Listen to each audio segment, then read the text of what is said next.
Good evening, all my dear students and viewers. I am Mohammad Khadimul Islam. I discuss voice change of present perfect. Actually, before two class,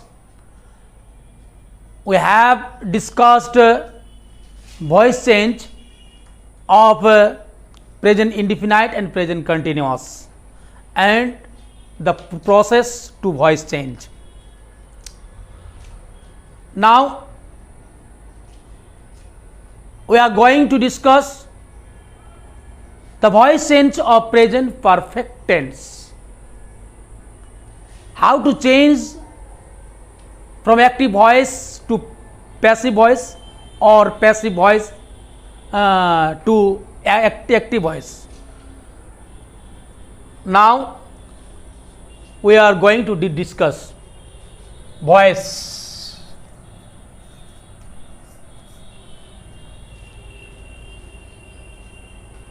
Actually দুটো ক্লাসে আমরা আলোচনা করেছি present indefinite এবং present continuous tense. এই ক্লাসে আমি present perfect টেন্সটা দেখাবো। প্রেজেন্ট পারফেক্ট টেন্সে ভয়েস চেঞ্জ কিভাবে করতে হয়। Present perfect tense, present perfect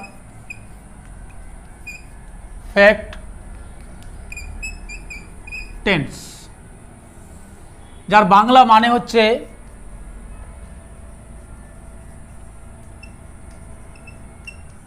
পুরা ঘটিত বর্তমান কাল। এই টেন্সের সেন্টেন্সগুলো আমরা কি করে ভয়েস চেঞ্জ করব সেটা আমরা প্রসেস জানব।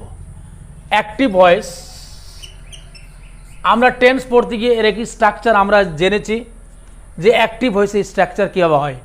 প্রথমে সাবজেক্ট হয়, তারপরে অক্সিলিয়ারি ভার্ব হয়, তারপরে মেন ভার্ব, তারপরে অবজেক্ট। অক্সিলিয়ারি ভার্ব হিসাবে হ্যাভ এবং হ্যাজ। মেন ভার্বটা V3 হয়, মেন ভার্বটা V3। এরকম স্ট্রাকচার করে আমরা টেন্স পড়ার সময় করেছি অ্যাফার্মেটিভ সেন্টেন্সে। আমি প্রথম ক্লাসেই বলেছি যে আমরা প্রথমে টেন্স অনুযায়ী ভয়েস চেঞ্জ করব এবং টেন্সের যেরকম আমরা চারটি সেন্টেন্স শিখেছি, প্রেজেন্ট ইনডিফিনাইটেও চারটি সেন্টেন্স শিখেছি, প্রেজেন্ট কন্টিনিউয়াসে চারটি সেন্টেন্স শিখেছি, প্রেজেন্ট পারফেক্টও চারটি সেন্টেন্স শিখেছি। এরকম পরপর প্রত্যেকটা টেন্সে আমরা চারটা সেন্টেন্স শিখেছি। চারটা সেন্টেন্স আমরা যেভাবে শিখেছি বলতে affirmative, negative, interrogative, interrogative negative, এই চারটা সেন্টেন্সকে সামনে রেখে আমরা টেন্সকে ব্যাখ্যা করেছি। আমরা ভয়েস চেঞ্জ ক্ষেত্রেও ওই চারটা সেন্টেন্সই ভয়েস চেঞ্জ কীভাবে করবো আমরা এখানে শিখব আর কি। তো প্রথম দুটো ক্লাসেই আমি বলেছি যে প্রথমে আমরা টেন্স অনুযায়ী ভয়েস চেঞ্জ করে নেব, তারপরে অন্যান্য ভয়েস চেঞ্জ আমরা করব। তো প্রেজেন্ট পারফেক্ট টেন্সের সেন্টেন্সগুলোকে কী করে অ্যাক্টিভ থেকে প্যাসিভ করব তার একটা প্রসেস। এরকম আমরা অ্যাক্টিভ ভয়েসের স্ট্রাকচার আমরা টেন্স পড়তে গিয়ে আমরা শিখেছি। এখন আমরা ভয়েস চেঞ্জ করতে গিয়ে এর একটা গঠন আলোচনা করে নেব। সেটা আলোচনা না করলে হবে, সেন্টেন্সের মাধ্যমে আমরা দেখতে পেয়ে যাব, কিন্তু তারপরেও আমি একটা তোমাদের একটা স্ট্রাকচার দিয়ে দিচ্ছি। এটা যদি প্যাসিভ করি তো কি হয়ে যাবে, এখানে সাবজেক্ট হবে, অবজেক্টটা এখানেই এসে বসবে, যেটা সাবজেক্টের রূপ নিয়ে বসবে। তারপরে এই স্ট্রাকচারটা কি হবে, অক্সিলিয়ারি ভার্ব হবে, তারপরে কি হবে, মেন ভার্ব হবে, তারপরে কি হবে, এই সাবজেক্টটা চলে যাবে এখানে অবজেক্টের রূপ নিয়ে বসবে। এরকম একটা গঠন। এখানকার অবজেক্টটা আসবে, সাবজেক্টের রূপ নিয়ে বসবে, অক্সিলিয়ারি ভার্ব বসবে, মেন ভার্ব বসবে, আর এখানকার সাবজেক্টটাই অবজেক্টের রূপ নিয়ে বসবে। অক্সিলিয়ারি ভার্ব হিসাবে এখানে হ্যাভ এবং হ্যাজ, এখানে হবে হ্যাভ বিন বা হ্যাজ বিন। হ্যাজ বিন কোথায় বসবে, আমরা তো টেন্স পড়তে গিয়ে জানি যে সাবজেক্ট যদি থার্ড পারসন সিঙ্গুলার নাম্বার হয় তবে হ্যাজ হবে, বাকি সব ক্ষেত্রে হ্যাভ হবে। সাবজেক্ট যদি থার্ড পারসন সিঙ্গুলার নাম্বার হয় তবে হ্যাজ বসবে, বাকি সব ক্ষেত্রে হ্যাভ বসবে। সেম একই, সাবজেক্ট যদি থার্ড পারসন সিঙ্গুলার নাম্বার হয় তো হ্যাজ বিন বসবে, না তো সব জায়গায় হ্যাভ বিন বসবে। আর মেন ভার্বটা প্যাসিভ ফর্মে আমরা যা আনি 3 নম্বর ফর্মে বসবে। মেন ভার্বটা আমরা জানি যে প্যাসিভ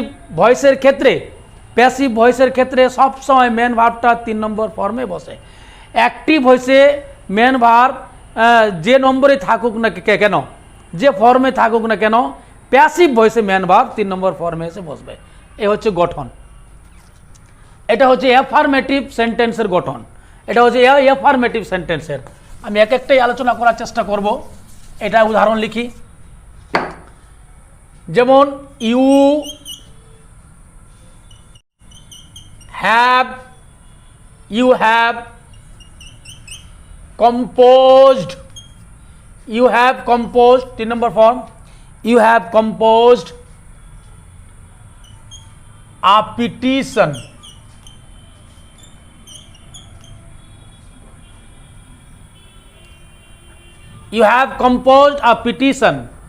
তুমি একটি আবেদনপত্র লিপিবদ্ধ করেছো, তুমি একটি আবেদনপত্র লিখেছ। এটা হচ্ছে অ্যাক্টিভ ভয়েস। এটাকে প্যাসিভ কীভাবে করব, সেই নিয়ম অনুযায়ী এটা হচ্ছে অবজেক্ট, সাবজেক্টের জায়গায় চলে আসলো আ পিটিশন।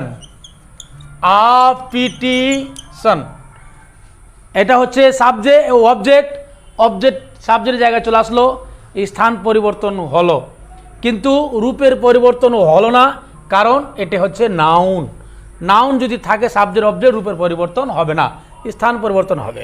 তারপরে স্ট্রাকচার অনুযায়ী কি অক্সিলারি ভার্ব বসবে। অক্সিলারি ভার্ব এখানকার সাবজেক্টকে কেন্দ্র করে বসবে। এটা যেহেতু থার্ড পারসন সিঙ্গুলার নাম্বার, সেহেতু এখানে হ্যাজ বসবে, তার সাথে বিন, হ্যাজ বিন বসবে। আর মেন ভার্ব তারপরে বসবে। মেন ভার্বটা 3 নম্বর ফর্মে আছে, আর প্যাসিভের 3 নম্বর ফর্মেই হয়। এটা আছে সাবজেক্ট অবজেক্টের জায়গায় যাবে বাই প্রিপোজিশন দ্বারা, যেটা বোঝানো হয় বাংলায়। হ্যাঁ, তো ইউ একটা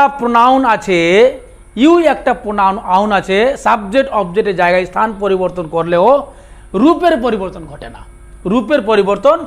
না, এটা আমাদেরকে জেনে রাখতে হবে। ইউ একমাত্র অনলি ওয়ান প্রোনাউন যেটা স্থান পরিবর্তন হলেও রূপের পরিবর্তন হয় না। এটা হচ্ছে প্যাসিভ। অ্যাফার্মেটিভ সেন্টেন্সের নেগেটিভ একই সেম, আমি এখানে বুঝাবার চেষ্টা করব, তো মনে হচ্ছে খুব সুবিধা হবে। এটা কি নেগেটিভ যদি করি তো স্ট্রাকচার আমি লিখছি না, এখান থেকে স্ট্রাকচার হয়ে যাবে ইউ হ্যাভ নট। অ্যাকচুয়ালি কি অক্সিলারি ভার্বের পরে নট বসলেই নেগেটিভ হয়ে যায়।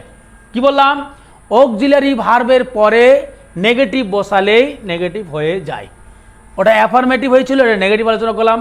You have not compose a petition, মানে তুমি একটি আবেদনপত্র লিখোনি, যার বাংলা মানে এটা কি তোমার দ্বারা একটি আবেদনপত্র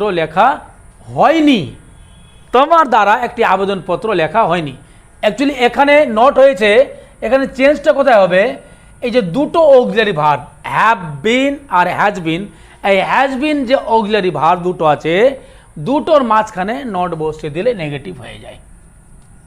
সেম স্ট্রাকচার দেখালো। ইউ হ্যাভ নট, এটা নেগেটিভ ফর্মে, you have not composed a petition. এটা চেঞ্জ করতে কি অবজেক্টটা সাবজেক্টের জায়গায় চলে আসলো, আ পিটিশন, সাবজেক্টটা থার্ড পারসন সিঙ্গুলার নাম্বার থাকলে হ্যাজ বসবে, হ্যাজ। আর এই দুটো অক্সিলারি ভার্ব হ্যাজ বিন বা হ্যাভ বিন, এই দুটো অক্সিলারি ভার্ব থাকলে যদি নেগেটিভ করতে হয় তো দুটো অক্সিলারি ভার্বের মাঝখানে নট দিলেই নেগেটিভ হয়ে যায়। তো a petition has not been composed by you, negative হয়ে গেল। এটাকে যদি ইন্টারোগেটিভ করি, সিম্পল নিয়ম, ইন্টারোগেটিভ যদি করি, আমি সবগুলো মিটালাম না, এটাকেই করছি। কি হবে? হ্যাভ আগে চলে আসবে, হ্যাভ এর মানে অক্সিলারি ভার্ব আগেই চলে আসবে। Have you composed a petition, জিজ্ঞেস interrogative mark. Have you composed a petition, তুমি কি একটি পিটিশন কম্পোজড করেছো? তুমি কি করেছো? এটা চেঞ্জ কি হবে একই সেম স্ট্রাকচার এখানেও হবে আর কি, স্ট্রাকচার আমি লিখছি না, কিন্তু সেম স্ট্রাকচার হবে। এই যে সাবজেক্ট অবজেক্টের জায়গায় চলে যাবে, অবজেক্ট সাবজেক্ট জায়গায় চলে আসবে। এখানে যদি চলে আসে তো আ পিটিশন হয়ে গেল, a petition. Third person singular number, have থেকে হ্যাজ হয়ে গেল।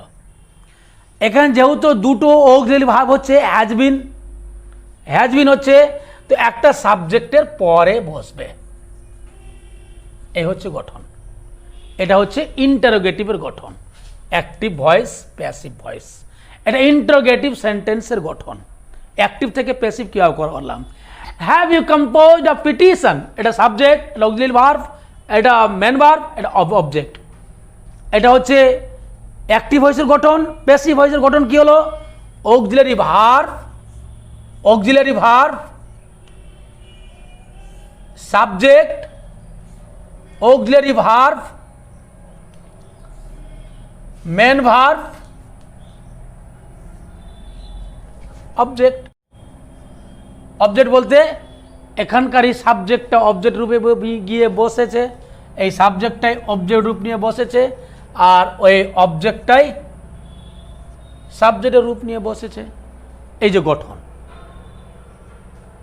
আর এটা গঠন কি? একই, auxiliary verb, subject, main verb, object. এটাকে কিভাবে চেঞ্জ করা হয়? ক্লিয়ার? আমি এক একটা উদাহরণ দিয়ে সেন্টেন্সগুলো ক্লিয়ার করছি, তারপরে আমি একগুচ্ছ উদাহরণ দিয়ে চেষ্টা করব। এরপরে হচ্ছে কি? Interrogative negative. Have you not composed a petition, তুমি কি একটি আবেদনপত্র লিখনি? তুমি কি একটি আবেদনপত্র লিখনি? এটা বাংলা মানে অ্যাক্টিভ ভয়েস। প্যাসিভ ভয়েস কীভাবে করতে হবে? একই সেম, তবে এই নোট নিয়ে একটু এর আগেবার আলোচনা হয়েছে, তারপর আবার আমি একবার রিমাইন্ড করে দিচ্ছি। নোটটা কোথায় বসবে? সাবজেক্ট যদি নাউন থাকে তো আগে নোট বসবে, সাবজেক্ট যদি প্রোনাউন থাকে তো পরে নোট বসবে। এটা স্ট্রাকচারটা কীভাবে আসছে আমি করার পরে স্ট্রাকচার দেখিয়ে দিলে সুবিধা হবে। এটা কি সাবজেক্ট, এটা অবজেক্টটা এখানে চলে আসবে নিয়ম অনুযায়ী। আ পিটিশন, এটা কি আছে? এটা আছে third person singular number, has বসবে। হ্যাজ, এটা যেহেতু থার্ড পারসন, যেহেতু এটা নাউন, সেহেতু নোটটা আগে বসবে। আগে আলোচনা করা হয়েছে, একবার রিমাইন্ড করে দিলাম। এটা অক্সিলারি ভার্ব আরও হবে আর কি, বিনটা সাবজেক্টের পরে হবে, তারপরে হবে ভার্ব, থার্ড ফর্মে আছে, থার্ড ফর্মে এখানে বসলো বাই ইউ। তোমার দ্বারা কি একটি আবেদনপত্র লেখা হয়নি? এই বাংলা মানেটা। গঠনটা কি হলো? সাবজেক্ট যদি নাউন থাকে তো আগে নোট হবে, প্রোনাউন থাকলে সাবজেক্টের পরে নোট হবে। যেটা এখানে প্রোনাউন আছে, নোটটা পরে বসেছে, এখানে নাউন আসলো, নটটা আগে বসে গেল। এটা হচ্ছে ইন্টারোগেটিভ নেগেটিভের উদাহরণ। আমি 4টা সেন্টেন্সে প্রেজেন্ট পারফেক্ট টেন্সের উদাহরণটা দিলাম। প্রেজেন্ট পারফেক্ট টেন্সের ওপরে আমি 4টা সেন্টেন্সেরই আলোচনা করলাম। এবার আমি একের পর এক উদাহরণটা দেবো আর কি, তখন বুঝে নিলে হয়ে যাবে। একবার প্র্যাকটিস করলেই আমরা বুঝতে পারবো।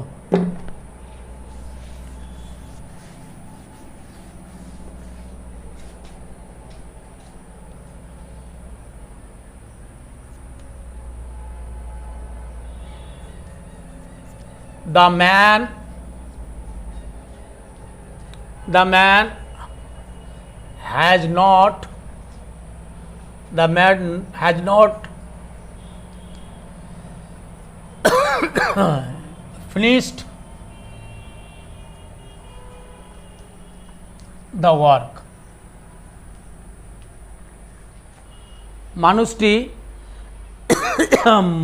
মানুষটি কাজটিকে সম্পন্ন করেনি। প্রেজেন্ট পারফেক্ট টেন্স পড়ার সময় আলোচনা করেছি, যে কাজ আগে সম্পন্ন হয়ে যাবে কিন্তু ফলটা বর্তমানে থাকবে, এরকম টেন্সকে প্রেজেন্ট পারফেক্ট টেন্স বলবে আর কি। কাজ অতীতে হয়ে যাবে কিন্তু ফলটা বর্তমানে বিরাজ করবে। তো যাই হোক, এই টেন্সের আমরা ভয়েস চেঞ্জ করলাম। এখন একটা পর একটা উদাহরণ দিচ্ছি। এটা কী হবে?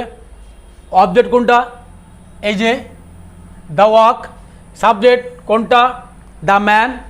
অগ্লি verb has not. Adverb finished man verb. সূত্র অনুযায়ী চেঞ্জ কী হবে? Active voice. এটা প্যাসিভ ভয়েস কী হবে? সাবজেক্ট অবজেক্টের সব জায়গায় চলে আসলো, নাউন রয়েছে, কোনো রূপের পরিবর্তন হবে না। দ্য ওয়ার্ক থার্ড পার্সনের সিঙ্গুলার নাম্বার, সেই হিসাবে হ্যাজই বসবে। নট যেহেতু দুটা অগ্লি ভার্ব চলে আসছে, দুটো মাঝখানে বসবে। Has not bin. Man verb কি?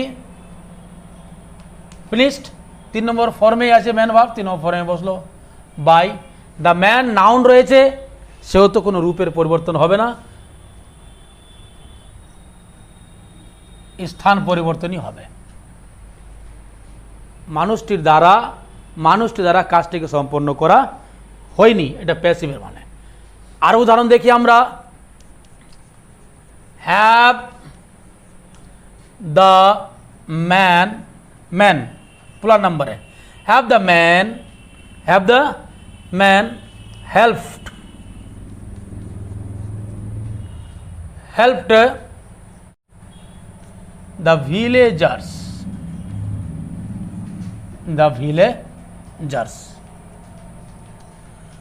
লোকগুলো কি গ্রামবাসীদেরকে সাহায্য করেছে? পেন পারফেক্ট এর মানে, হ্যাঁ, লোকগুলো কি গ্রামবাসীদেরকে সাহায্য করেছে? এটা হচ্ছে সাবজেক্ট অবজেক্ট, সে অনুযায়ী স্থান চেঞ্জ হয়ে গেল। এটা পুলার নাম্বার, আছে। পুলার নাম্বার থাকলে হ্যাভই বসবে। হ্যাভ দ্য ভিলেজার্স বিন। একটা অগ্লি ভাব থাকলে, দুটো অগ্লি ভাব থাকলে একটা সাবজেক্টের আগে, এটা সাবজেক্টের পরে বসবে। তারপরে মেন ভার্ব হেল্পটি হবে, থার্ড ফর্মে বসলো। সাবজেক্টটা অবজেক্টের জায়গায় বসবে। নাউন আছে, কোনো রূপের পরিবর্তন হবে না। মানুষগুলির দ্বারা কি গ্রামবাসীদেরকে সাহায্য করা হয়েছে? এ হচ্ছে চেঞ্জ। আরও উদাহরণগুলো করি, 2-4টা পরিষ্কার হব আমরা। আরও উদাহরণগুলো করি।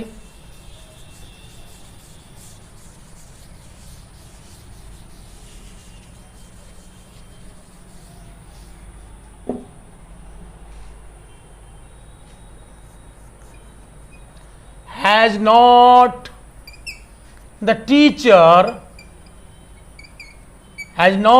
teacher scolded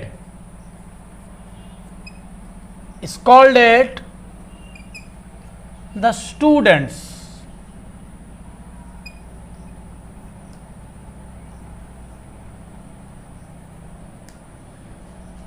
শিক্ষক মহাশয় কি ছাত্রদেরকে গালিগালাজ করেনি?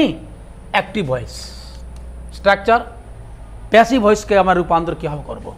অ্যাক্টিভ ভয়েসের স্ট্রাকচার এটা, প্যাসিভ ভয়েসে আমরা কীভাবে রূপান্তর করব?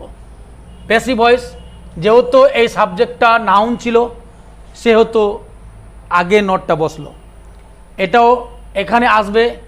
তো কি আছে?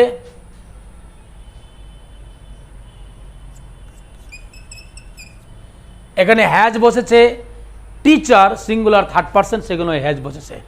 ওটা যখন দ্য স্টুডেন্টস অবজেক্টটা এখানে সাবজেক্ট হিসাবে যখন চলে আসবে তো কি হবে? প্লুরাল নাম্বার, থার্ড পারসন কিন্তু প্লুরাল নাম্বার, সেহেতু এখানে হ্যাভ বসবে। হ্যাজ বসার শর্ত কি? সাবজেক্ট যদি থার্ড পারসন সিঙ্গুলার নাম্বার থাকে। হ্যাজ বসানোর শর্ত কি? সাবজেক্ট যদি থার্ড পারসন সিঙ্গুলার নাম্বার থাকে তো হ্যাজ বসবে, বাকি সব হ্যাভ বসবে। ওটা third person but plural number, সেহেতু এখানে উই উইল প্লেসড হ্যাভ কি? Have not that students, subject আগে একটা অক্সিলারি ভার্ব, প্যাসিভ ভয়েসে হ্যাভ বিন হয়, পরে একটা অক্সিলারি ভার্ব বিন।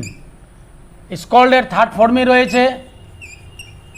স্কল্ডেড কার দ্বারা গালিগালাজ করা হয়েছিল? By the teacher. Question mark, interrogative negative, that's okay. I will some example to clear the present perfect tense. Active voice, the headmaster, the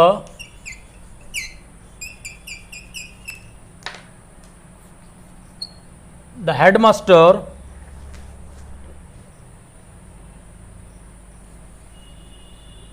has told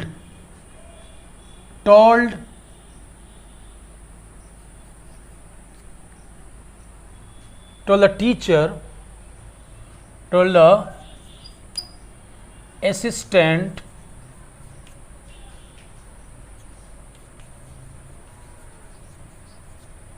teachers to do the sum, to do the job. প্রধান শিক্ষক মহাশয় তার assistant টিচারদেরকে বলেছে এই কাজটি করতে। যাই হোক, subject, auxiliary verb, main verb, object, এটা নন ফিনাইট, এটা হচ্ছে নন ফিনাইটের সহকারী অবজেক্ট। আমাকে এখানে একটা নিয়ম জেনে রাখতে হবে, যে সেন্টেন্সে মেন ভার্ব থাকবে অর্থাৎ ফিনাইট ভার্ব থাকবে, যে সেন্টেন্সে ফিনাইট ভার্ব থাকবে, মেন ভার্ব থাকবে, সেই সেন্টেন্সের নন ফিনাইট ভার্বকে আমরা চেঞ্জ করব না, করলেই মারাত্মক ভুল হয়ে যাবে। তো এটা কীভাবে চেঞ্জ করব? সেই নিয়ম অনুযায়ী অবজেক্ট কোনটা? মেন ভার্বের অবজেক্ট হচ্ছে এটা, দ্য অ্যাসিস্ট্যান্ট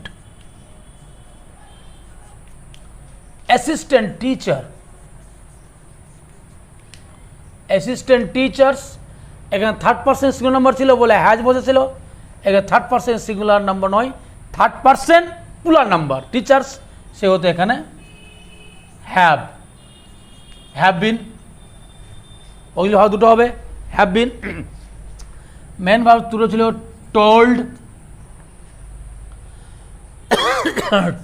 টু ডু, এটা যা আছে সেটাই বসে যাবে। নন ফিনাইট যা আছে বসে, told to do the job by by the headmaster.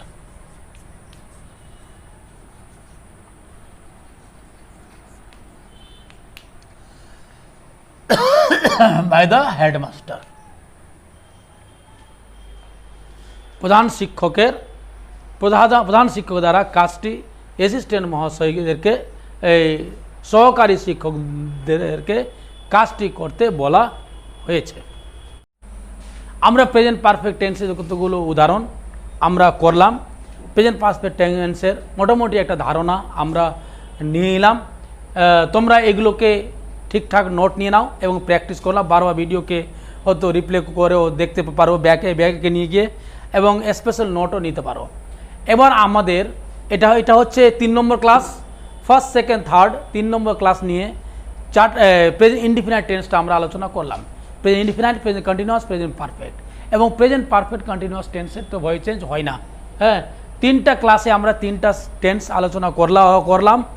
এরপরে এই 3টা ক্লাসেরই একটা আমি ভিডিও দেব, পরে প্র্যাকটিসের ভিডিও দেবো, প্র্যাকটিসের ভিডিও। বিভিন্ন সেন্টেন্স আমরা এক জায়গায় গুচ্ছ করে প্র্যাকটিস আমরা করতে দেবো, যেটাতে তোমাদের পুরোপুরি পরিষ্কার হয়ে যাবে আর কি। যাই হোক, আমি প্রেজেন্ট পারফেক্ট টেন্সটাকে এখান থেকে ইতি করছি। তোমরা এগুলো ভালো প্র্যাকটিস করলেই পরিষ্কার হয়ে যাবে। নেক্সট ভিডিও আমরা আবার আলোচনা করব। নেক্সট ভিডিও আমি নিয়ে আসবো। নেক্সট ভিডিওর জন্য একটু অপেক্ষা করো, ফটাফট আজ একের পর এক আসবে। আমরা ভয়েস খুব তাড়াতাড়ি শিখে যাব। যাই হোক, একের পর এক নোট নিতে থাকো। অটোমেটিক্যালি তোমরা ভয়েস চেঞ্জ কীভাবে করতে হয় এবং কতগুলো ভয়েস চেঞ্জ, কতগুলো নিয়ম রয়েছে, সবগুলোই আলোচনা হয়ে যাবে। Thank you.